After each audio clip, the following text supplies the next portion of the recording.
Hello guys! Magandang buhay! Ito na naman po si Ate Vance. Ayan, ang ating gagawin for today's video, ayan. Ano yan yung ginagawa ko, labong. Labong yan. Bali, ang gagawin ko dyan sa labong na yan, isasabawan ko lang doon sa buto-buto. Konting buto-buto lang. Ganyan naman dito sa Taiwan Mas marami yung gulay kaysa doon sa karne pag yung pag yung sinabawan. Kagaya niyang buto-buto. Mas konti yung buto-buto kaysa doon sa mo ilalagay mo. Kung halimbawa, yan labong, mas marami ang labong. Tapos kung halimbawa, yung ilalagay mo yung, yung labanos, yun, ganun. Mas marami yung mga niya, gulay niya. So, ayan, sasabawan lang natin yan. Tatanggalin lang natin yung mga matitigas na parte dyan sa labong. Nung isang araw pa yan na binili ng amo ko, ngayon ko lang maluluto kasi ngayon lang sila kain dito sa bahay. Ayan. So, tinatanggal natin yan isa-isa. Kasi pag hindi natin tinanggal yan, guys, kasi mapait ba? Oh, mapait kasi yan pag hindi natin tinanggal. So, ayan, inano ni Ate Benz kasi medyo mura-mura na yung natanggal ko. So, isama natin yan. Sayang naman. Sarap yan kaya. Sa atin, ano bang klaseng luto ang ginagawa natin dyan sa labong? Kalimutan ko na eh. Ang alam ko lang yan kasi gagadgadin natin ng pino, di ba? Yung bang hihiwain ng pinong-pino. Tapos, naalala ko yan, ano bang, parang yan, yung nilalagyan namin ng toyo noon, oo. Hindi ko alam kung, hindi, ano pala yun? Tawag dito, yung pala ng saging yun, hindi pala yung labong.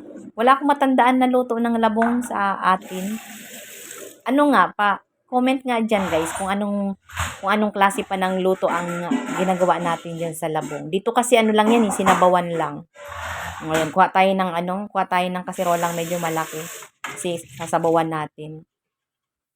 Ayan, ganyan lang yan guys. Oh, ayan. So, magbibideo tayo kasi para makita nyo kung ano yung mga sinasabawan din dito sa Taiwan. Ayan. Isa yan sa mga nila. Ayan, buto-buto. Isa yan sa mga main dish nila. Yung labong na may buto-buto. Ayan, paulit-ulit si Ate Benz. Ayan, pasensya na kayo kasi nililinaw ko lang. Ayan, diba? Nililinaw. O, laki, no? Nililinaw lang ni Ate Benz kung paano lutuin yan dito. So, ayan, sa mga baguhan pa lang na pupunta dito sa Taiwan. Ayan, ganyan lang siya, guys. Ganyan lang ang pagluto dito. Ayan, para may idea na kayo.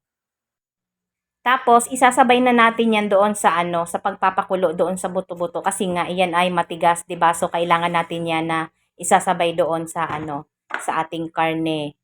So, ayan. Tapos, hiwa-hiwain natin yan ng maliliit. Madami din akong mga luto dati na hindi alam dito sa Taiwan. Natututunan ko lang yan kasi itinuturo nga. So, yun. Marami-rami na rin tayong natututunan ng mga luto nila. Napakasimple lang talaga ng mga pagkain ng mga Taiwanese. Yan, kagaya yan. Sa atin, kung yan, ang dami pang mga sahog-sahog yan. Dito, wala lang. Yung karne lang, tapos iyan, di ba? Ganyan lang. Sa atin, maraming mga sahog-sahog eh. Pati mga gulay nila, sa atin, pag magigisa tayo, may bawang na, may sibuyas, may luya pa. Dito, pag sila, maggigisa, bawang lang. Kagaya nung kangkong, gigisahan mo lang ng bawang, yun, tapos na. Tapos, titimplahan mo lang siya ng asin, tapos konting magic sarap. Sa atin, pag maggisa ng kangkong, gagawin natin 'di ba, adobo, meron pa yan tukwa, tapos may mga pa yan, kamatis, mayroon pang sibuyas. Dito lang, bawang lang. Ganun kasimple lang yung mga pagkain nila, madali lang lutuin. Ang naranasan ko na pagluluto talaga ng mahirap na mga putahe ng yung sa Arabo, ayan, yung sa mga Muslim sa Arabo talaga. Kasi nakapag na rin ako sa UAE. Doon ako dati bago ako mapunta rito sa Taiwan. Nagluluto din ako doon. Ang dami-daming mga pinaglalalagay nila, grabe. Yan, kaya pala guys, naging ganyan yung kulay ng kamay ko. Makwento ko lang. Kasi talagang yung na allergy yung kamay ko doon sa sa UAE. Doon sa Dubai. UAE kasi malapit na rin naman siya sa Dubai. Ayan, na siya doon, na allergy. Kasi 'di ba yung manok doon binabalatan. Ayaw 'di ba ng mga Arabo ng ng may balat yung manok. Doon na yung kamay ko na allergy. Kaya naging ganyan, nag-itim siya. Kasi dahil doon. Kasi hindi na yan natanggal, naging ganyan na lang siya. Ito na yung ating ginawang ating labong. Ayan, papakuluan natin yan kasama nung baboy. O, 'di ba? Ang dami niyang pinagtabasan, no? Ang laki nun eh. Tapos yan ang pinagtabasan niya. Ito ay ating ilalagay dito sa ating pinapakuluan na baboy.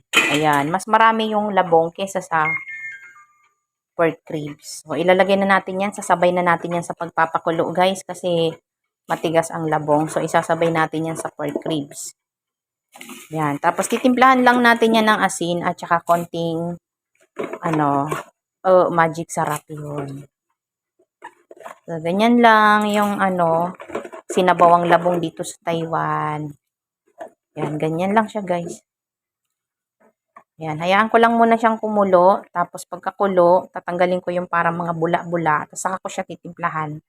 Okay, yun lang. Ganyan lang yung kasimple yung sinabawan ng mga Taiwanese na labong. Ayan. Thank you for watching.